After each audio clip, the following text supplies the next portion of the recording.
Good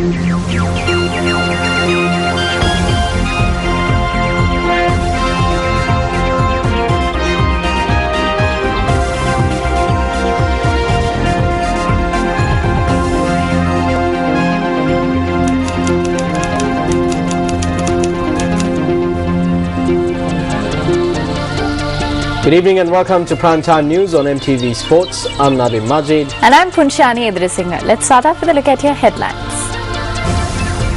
In your headlines this evening, the Met Department says rainy weather will continue until the end of November. 3 suspects identified in yesterday's murder of a businessman in Gaul. Barack Obama becomes the first president to vote early.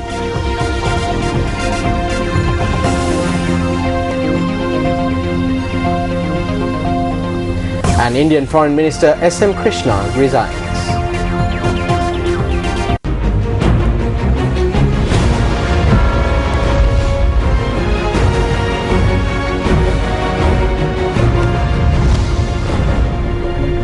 US President Barack Obama cast his vote in his hometown of Chicago yesterday as his campaign seeks to boost early ballot in a neck-and-neck election race.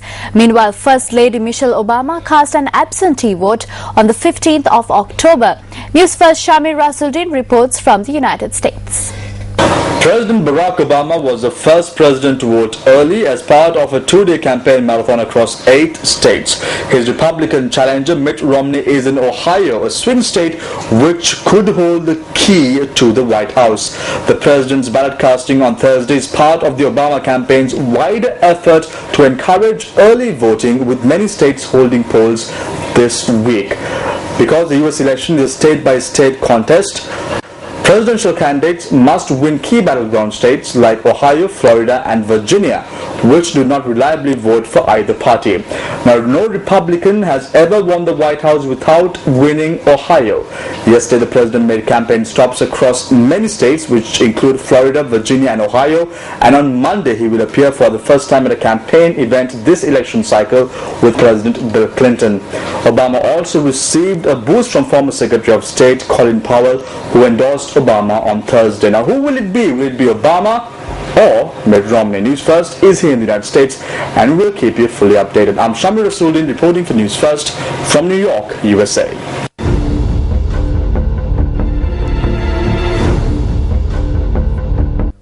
In other global headline-making news, Indian media reports state that India's Minister of External Affairs, S.M. Krishna, has resigned from the country's cabinet. Now, his resignation comes just 2 days before an anticipated cabinet reshuffle. Quoting sources in the Indian government and the Congress, Indian media reported that though there is expectation that Rahul Gandhi may take up the ministry, those close to him say so far that he continues to be reluctant to join the government.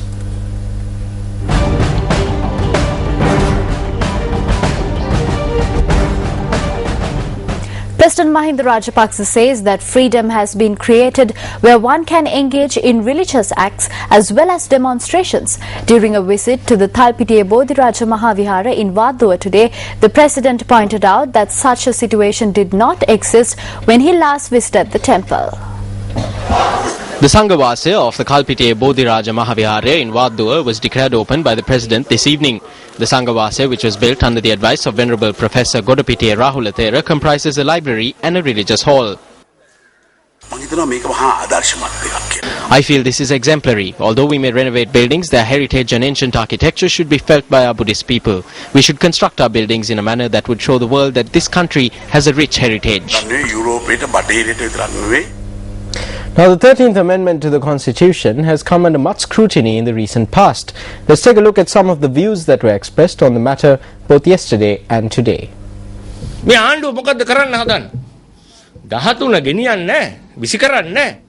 This government will not implement the 13th Amendment, neither will they do away with it.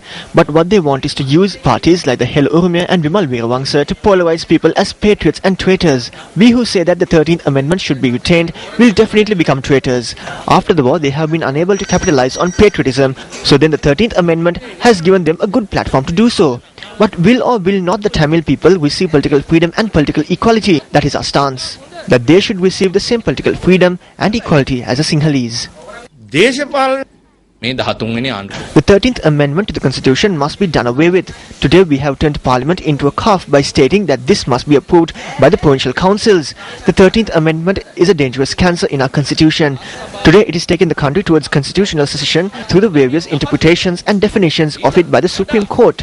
The question before us now is, do we protect the Constitution or the country? What we have been saying continuously, regardless of whether the Divinaguma bill is passed or not, is that the garrote must be removed at least now. This is completely illegal and jingoistic amendment. An opinion must be created in this country as soon as possible that whether the Divinaguma bill is passed or not, the 13th Amendment must be removed. For 2000 years, we have been able to face them. Facing India is not a big deal. මේ වෙනකොට ලංකාව තුල ලොකු කාන්තා හිංසනයක් තියෙනවා. කාන්තා නායක Today there is much harassment of women in Sri Lanka. As women leaders, we have a big responsibility and duty to protect the women who have been isolated. At a time when the 13th Amendment has decentralized power and devolved it to the provincial councils, as women we see the Divinaguma bill and its proposition to take away the powers of the provincial councils and bring it all under the Ministry of Economic Development as a move to further reduce the representation of women. වෙනකොට මේ පළාත් සභාවේ බලය තවදුරටත් In line with the 18th death anniversary of Gamini Dissanayake, a book titled Gamini Dissanayake, A Leader Par Excellence, was launched at the BMICH yesterday. The book was launched under the auspices of the Deputy Indian High Commissioner to Sri Lanka, P. Kumaran. A distinguished gathering including government and opposition politicians were present at the launch.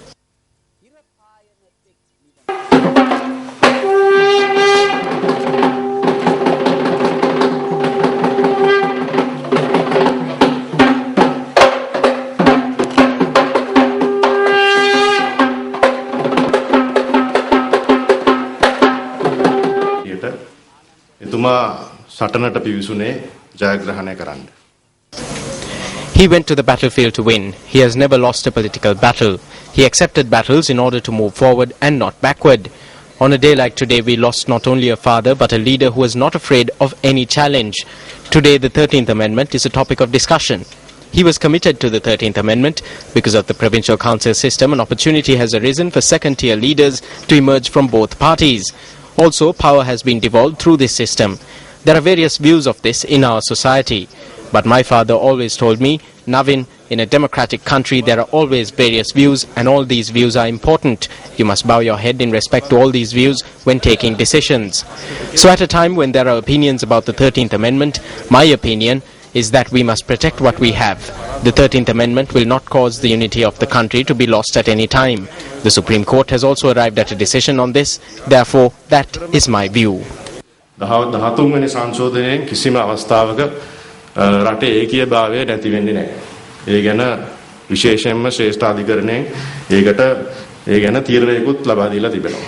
එම නිසා මගේ And up next is a look at the newspaper cartoon of the day.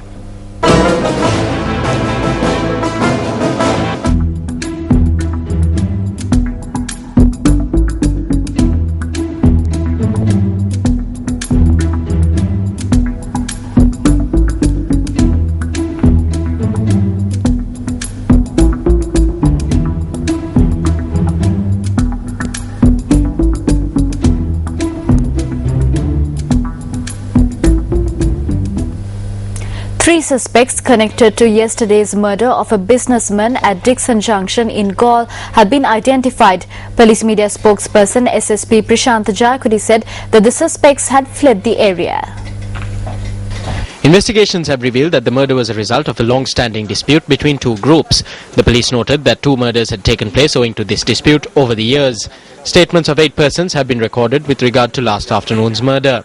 The victim was 48-year-old Saman Kumara Seneviratne, a father of 4 from Pitadeniya, Galle. A group had attacked Seneviratne while he was riding a motorbike at around 1 last afternoon at the Dixon Junction with sharp weapons. He died a short while later.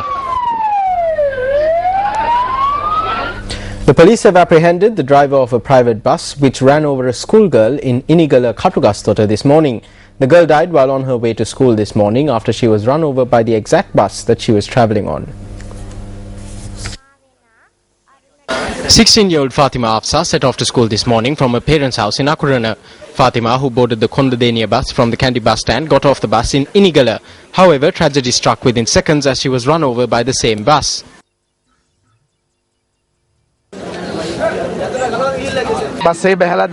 I don't know if she was able to get off, but both tires went over her. I saw it. Although Fatima was rushed to the Katagastota Divisional Hospital, doctors said that she had already passed away. Area residents who were outraged by the incident damaged the bus.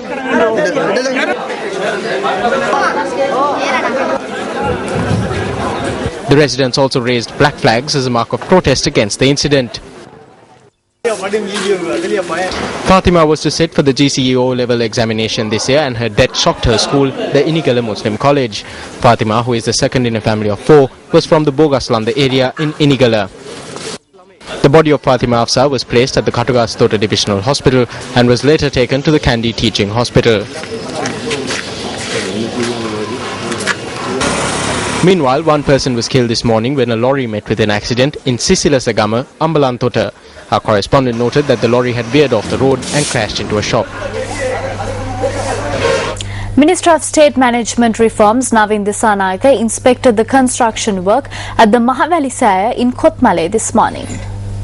Construction of the Kotmale Mahasaya commenced on the 20th of March 1983 under the temple and tank concept. This was under a concept of the then Minister of Lands and Mahavali Development, Gamini Disanayake. The Kotmale Mahasaya, which is 209 feet tall and 256 feet in circumference, is second in size only to the Ruan Valley Mahasaya. My late father Gamini Disanayake started work on the Mahavali Mahasaya in 1983. A Mahasaya was offered to the people to replace the 18 temples that went underwater because of the Mahavali and Kotmale projects. Unfortunately, as he was removed from his cabinet post, he had to take a different path in politics from 1990. With that, work on this came to a halt. However, it is clear to us now that we can complete this work. Minister Navin Disanayake stated that the Mahasaya will be declared open on the 24th of October next year, in line with the 19th commemoration of Gamini Disanayake. Speaking during the adjournment debate in Parliament yesterday, General Secretary of the Citizens Front, MP J. Sri Ranga, drew attention to the challenges facing the independence of the judiciary. During the parliamentary elections, an individual was murdered in Jaffna after a payment was demanded. Then the judge in the area was transferred. Such incidents are common in the north and the east. How did this issue concerning the judiciary begin? If we discuss about the incident in Mannar in this house, where stones were hurled at the magistrate, it is wrong. Then do you expect stones to be hurled at all the courts? All the MPs should tell the people to hurl stones. There is a law in this country. The MP also called for an extensive investigation into the murder of P. Razik, who worked for a non-government organization in Puttalam. If Minister Rauf Hakim is to stand up and answer my question or say that what I am saying is not true, then I am prepared to stop my speech. A well-known NGO was functioning in Puttalam. One of its employees, P. Razik, was abducted and murdered. It's been 8 months since then, and yet no suspects have been arrested. However, Rauf Hakim was informed about the suspects.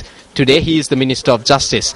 I request the Minister to make a statement whether any suspects were arrested since 8 months have lapsed.